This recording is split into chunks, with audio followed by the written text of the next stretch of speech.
தெய்வராசவர்களுக்கு உங்கள் அன்பு தம்பி பாசத்துடனும் நேசத்துடனும் எழுதி கொண்டது. நல்லா எழுதிருக்கானே. ஓ, நீங்கள் அனைவரும் நலமா? நலம் நலமறிய ஆவல். அதுபோக நமது பண்ணையில் கடினமாக உழைத்துக் கொண்டிருக்கும் அன்பு பச்சை கிளியை பத்திரமாக பார்த்துக் கொள்ளவும். ஏனென்றால் அவன் என் கண்ணுக்குள்ளே திரிகிறான். அதுபோக அவன் மாடு மேய்க்கும் போது அவனுக்கு வெயிலில் நடக்க விடாமல் அவனுக்கு ஒரு புல்லட்டு வாங்கி கொடுத்து, பேண்ட் செட்டும் வாங்கி கொடுத்து, ஒரு தொப்பியும் வாங்கி கொடுத்து போட்டிருக்காருயா. அவனை அவனை அழகு பார்க்குமாறு மிக தாழ்மையுடன் கேட்டுக்கொள்கிறேன்.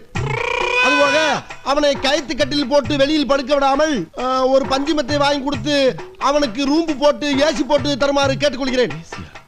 இவ்வளவும் போக ஒரு முக்கிய குறிப்பு, நமது குடும்பத்துக்காக கடினமாக உழைத்துக் கொண்டிருக்கும் அந்த ஒப்பற்ற ஜீவனை நாம் பத்திரமாக பார்த்துக் கொள்ள வேண்டும். அப்பொழுதுதான் நாம் எல்லோரும் பத்திரமாக இருக்க முடியும்.